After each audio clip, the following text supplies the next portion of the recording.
8월 18일 수요일 하나님께서 주시는 말씀은 사사기 7장 1절부터 8절까지입니다. 봉독을 합니다. 여룻바알이라 하는 기드온과 그를 따르는 모든 백성이 일찍 일어나 하롯셈 곁에 진을 쳤고 미디안의 진영은 그들의 북쪽이요 모레산 앞 골짜기에 있었더라. 여호와께서 기드온에게 이르시되 너를 따르는 백성이 너무 많은즉 내가 그들의 손에 미디안 사람을 넘겨주지 아니하리니 이는 이스라엘이 나를 거슬러 스스로 자랑하기를 내 손이 나를 구원하였다 할까 함이니라. 이제 너는 백성의 귀에 외쳐 이르기를 누구든지 두려워 떠는 자는 길앗산을 떠나 돌아가라 하라 하시니 이에 돌아간 백성이 22,000명이요 남은 자가 10,000명이었더라. 여호와께서 또 기드온에게 이르시되 백성이 아직도 많으니 그들을 인도하여 물가로 내려가라. 거기서 내가 너를 위하여 그들을 시험하리라. 내가 누구를 가리켜 내게 이르기를 이 사람이 너와 함께 가리라 하면 그는 너와 함께 갈 것이요 내가 누구를 가리켜 내게 이르기를 이 사람은 너와 함께 가지 말 것이니라 하면 그는 가지 말 것이니라 하신지라. 이에 백성을 인도하여 물가에 내려가매 여호와께서 기드온에게 이르시되 누구든지 개가 핥는 것 같이 혀로 물을 핥는 자들을 너는 따로 세우고 또 누구든지 무릎을 꿇고 마시는 자들도 그와 같이 하라 하시더니 손으로 움켜 입에 대고 핥는 자의 수는 300명이요 그 외의 백성은 다 무릎을 꿇고 물을 마신지라. 여호와께서 기드온에게 이르시되 내가 이 물을 핥아 먹은 300명으로 너희를 구원하며 미디안을 내 손에 넘겨주리니 남은 백성은 각각 자기의 처소로 돌아갈 것이니라 하시니 이에 백성이 양식과 나팔을 손에 든지라. 기드온이 이스라엘 모든 백성을 각각 그의 장막으로 돌려보내고 그 300명은 머물게 하니라. 미디안 진영은 그 아래 골짜기 가운데에 있었더라. 아멘. 미디안 연합군과 전투를 하기 전에 기드온은 하나님께 표징을 구한 것 우리가 기억하지요? 확신을 얻기 위해서 하나님 저에게 노하지 마시고 표징을 보여주세요. 그게 뭐였습니까?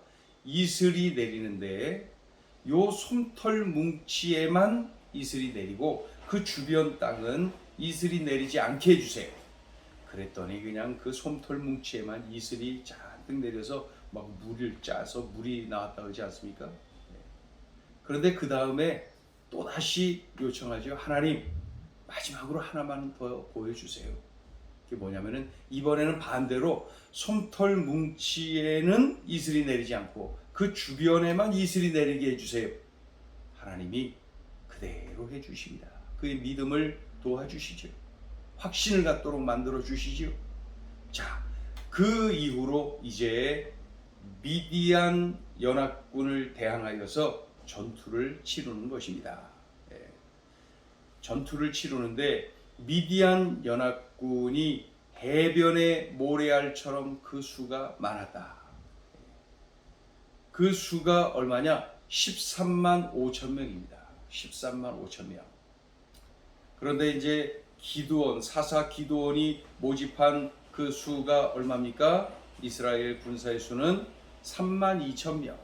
그러니까 13만 5천 명 대 3만 2천 명. 그 싸워야 됩니다. 이게 싸움이 되겠습니까? 그런데 하나님이 말씀하시죠. 숫자가 너무 많다. 줄여라. 자기들이 숫자가 많고 강해서 이겼다고 착각을 한다. 자기들이 자랑한다. 하나님이 없이 자기들이 이긴 걸로 안다는 거예요. 그래서 하나님이 말씀하시죠. 너무 많다. 줄여라. 적군은 13만 5천 명인데 겨우 모은 숫자가 3만 2천 명인데 줄여라. 너무 많다. 2절을 읽어보죠. 2절 시작. 여호와께서 기드온에게 이르시되 너를 따르는 백성이 너무 많은즉 내가 그들의 손에 미디안 사람을 넘겨주지 아니하리니 이는 이스라엘이 나를 거슬러 스스로 자랑하기를 내 손이 나를 구원하였다 할까 함이니라. 그러면서 어떻게 숫자를 줄이라고 하시나요? 첫째, 두려워 떠는 자들을 돌려보내라.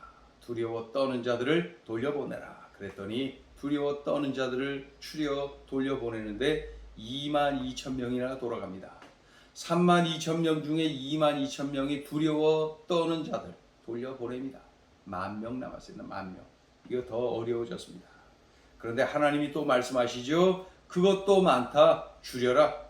네. 어떻게 줄이랍니까? 이 10,000명을 물가로 데리고 가라. 물가로 데리고 가니까 뭐 자연스럽게 목마르니까 물을 마시겠죠. 그 10,000명이 일제히 들어가서 물을 마시는데 하나님께서 구체적으로 말씀하시죠. 혀로 물을 핥는 자들을 돌려보내라. 혀로 물을 핥는 바로 얼굴을 그 물에 넣고 그 물을 마시는 자들을 돌려보내라는 거예요. 얼굴을 물에 주변을 경계하지 않고 얼굴을 그냥 물에 또 돌려보내야 될 자들이 있다는 누구예요? 무릎을 꿇고 물을 핥는 자. 무릎을 꿇는다는 것은 몸을 그 물 속에 잠그는 거예요. 무릎을 꿇고 주변을 경계하지 않고 완전히 몸을 그냥 물 속에 담그는 거죠. 그리고 물을 막 마시니 돌려보내라. 얼굴을 물에 박은 자, 몸을 물에 박은 자, 돌려보내라. 그러면 남은 자들은 누구를 남기라고 했습니까? 손으로 물을 떠서 물을 마시면서 주변을 경계하는 자, 그러면서 물을 마신 자, 그 자들만 남겨둬라. 300명. 그들이 남았는데 겨우 300명입니다. 이제 더 어려워졌죠. 135,000명 대 300명. 경기가 이 게임이 이 싸움이 되겠습니까? 그래도 하나님은 그 300명을 남기라는 거예요. 자, 우리 7절을 읽어봅니다. 7절 시작. 여호와께서 기드온에게 이르시되 내가 이 물을 핥아먹은 300명으로 너희를 구원하며 미디안을 내 손에 넘겨주리니 남은 백성은 각각 자기의 처소로 돌아갈 것이니라. 이 물을 핥아먹은 300명은 바로 손으로 주변을 경계하면서 물을 마신 그 사람들을 의미합니다. 그래서 그 300명으로 너희를 구원하며 미디안을 내 손에 넘겨주리니 남은 백성 각각 자기의 처소로 돌아갈 것이니라. 32,000명 중에 다 돌아가고 300명 남았습니다. 자, 오늘 주시는 메시지 첫째, 담대하고 항상 깨어있으라. 이스라엘 군사 32,000명이 모였어요. 적군은 135,000명. 상대가 안 되지요. 그러나 하나님은 말씀하십니다. 돌려보내라. 너무 많다. 돌려보내라. 누구를 돌려보내라 하십니까? 두려워 떠는 자 돌려보내라. 두려워 떠는 자 돌려보내라. 또 경계를 풀고 얼굴을 물에 박은 자, 몸을 물에 담근 자, 완전히 담근 자 돌려보내라. 경계를 푼 자 돌려보내라는 거예요. 두려워 떠는 자 돌려보내라. 경계를 푼 자 돌려보내라. 하나님은 소수의 300명을 남기시는데 결국 이 300명은 어떤 사람입니까? 담대한 자, 깨어있는 자. 담대한 자, 깨어있는 자를 남겨두신 겁니다. 우리도 이 마귀와 늘 싸움을 하는 이 영적 전투를 늘 치르는 우리들의 삶이 아니겠습니까? 그러니 우리는 어떻게 해야 돼요? 담대해야 됩니다. 우리가 담대할 수 있는 이유는 한 가지, 하나님이 함께 하신다. 다른 거 없어요. 하나님이 도와주신다. 하나님이 함께 하신다. 그 믿음을 붙잡을 때에 담대할 수 있습니다. 또 늘 깨어 있어야 됐다고 그랬죠. 항상 깨어 있어야 됩니다. 마귀의 유혹이 어떤 방법으로 어떤 모양으로 올지 몰라요. 항상 깨어 있어야 돼요. 항상 성령으로 충만하고 항상 마귀가 유혹할 수 있다는 그러한 그 마음을, 그 경계를 풀면은 안 되는 것이죠. 항상 깨어 있어야 돼요. 담대해야 된다. 항상 깨어 있어야 한다. 그래서 담대하고 항상 깨어 있어야 된다. 그때 우리는 135,000 대 300과 같은 이러한 무모한 싸움이라 할지라도 승리할 수 있습니다. 왜요? 담대하고 깨어있는 사람을 통하여서 하나님이 싸워주시니까, 하나님이 이기게 하시니까. 그래서 우리가 담대해야 됩니다. 하나님이 함께 하신다. 깨어 있어야 됩니다. 마귀가 어떤 모양으로 언제 어떻게 올지 공격할지 유혹할지 모릅니다. 깨어 있어야 되는 것이죠. 깨어 있어야 되는 거예요. 오늘 주신 이 말씀을 명심해야 되겠습니다. 담대하고 항상 깨어 있으라. 자, 둘째 주시는 메시지, 겸손히 하나님을 기대하라. 32,000명도 많은 수가 아닌데 이 적군은 135,000명이잖아요. 그런데 하나님은 줄여라, 줄여. 왜 줄이라고 하셨습니까? 2절 중간에 보면은 이는 세 번째 줄, 2절 세 번째 줄, 이는 이스라엘이 나를 거슬러 스스로 자랑하기를 내 손이 나를 구원하였다 할까 함이니라. 그러니까 교만하여서 자기들이 숫자가 많아서 자기들이 잘 싸워서 자기들이 탁월해서 이긴 걸로 안다는 거예요. 그래서 하나님이 줄여라, 줄여라. 그런데 이 말씀, 이스라엘이 나를 거슬러 스스로 자랑하기를 내 손이 나를 구원하였다 할까 함이니라. 이 하나님의 말씀 속에 담긴 두 개의 의미가 있습니다. 하나는 뭐냐면은 겸손하라는 거예요. 겸손하라. 또 한 가지가 뭡니까? 하나님이 싸워주신다, 하나님이 책임지신다, 하나님의 자신감 담겨 있잖아요. 그죠? 겸손해라 말씀하시고 하나님의 자신감, 하나님이 싸워주신다, 책임지신다 라고 하는 하나님의 이 마음, 이 음성을 우리가 들을 수가 있습니다. 결국 우리가 붙잡아야 할 것은 두 가지죠. 겸손, 또요 하나님을 기대하는 거예요. 겸손, 내가 하는 게 아니라 하나님이 하시는 것이다. 겸손, 또 하나는 뭐야? 하나님이 어떻게 하실까? 기대하는 거예요. 하나님을 기대하는 거예요.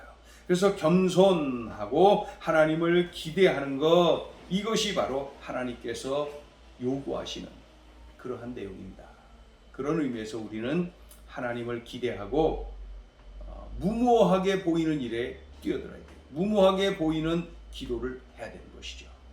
13만 5천 대 300으로 보이는 그러한 무모한 일에 우리들이 하나님을 기대하며 하나님을 의지하며 부르짖고 뛰어들고 우리 하나님의 그 위대한 일을 이루어내는 것이죠. 겸손히 하나님을 기대하고 겸손히 하나님을 기대하고 하나님의 참으로 은혜를 기대하면서 어떻게 돼요? 무모하게 보이는 일이라 할지라도, 세상의 눈으로 볼 때는 무모하게 바보같이 보이는 일이라 할지라도 우리들이 하나님을 의지하고 기도하고 뛰어들고 헌신하는 것입니다. 위대한 일에 도전하고 무모하게 보이는 일에 도전하고 13만 5천을 300이 이기는데 겸손히 하나님을 기대할 때 이러한 위대한 일이 일어납니다. 오늘도 우리가 이 믿음의 눈을 활짝 뜨고 믿음으로 계산하면서 우리들이 이 무모한 일에 도전하고 이 영광스러운 일에 도전하고 그래서 오늘도 하나님의 위대한 일을 이루어 드리는 그러한 삶을 살아야 되겠습니다. 기도합니다. 하나님 아버지, 싸움은 이렇게 하는 것입니다. 싸움은 이렇게 하는 것입니다. 하나님이 분명히 가르쳐 주셨네요. 오늘도 내일도 지속되는 이 영적 싸움, 우리들이 늘 이렇게 싸워 이기게 하여 주시옵소서. 우리에게는 하나님이 계시네요. 위대하신 하나님, 강하신 하나님, 또 우리를 통하여 승리하시는 하나님, 오늘 우리들에게 또 승리의 기쁨을 또 누리게 되기를 원하시는 우리 하나님, 그 하나님께 집중하며 하나님 앞에 겸손하며 하나님을 기대하며 우리들도 참으로 이 감격적인 삶을 누리게 하여 주옵소서. 오늘 주신 말씀 감사합니다. 이 말씀을 꼭 우리들의 삶에 적용하고 구체적으로 적용하고 싸워 이기게 하여 주옵소서. 예수님의 이름으로 기도 올리옵나이다. 아멘.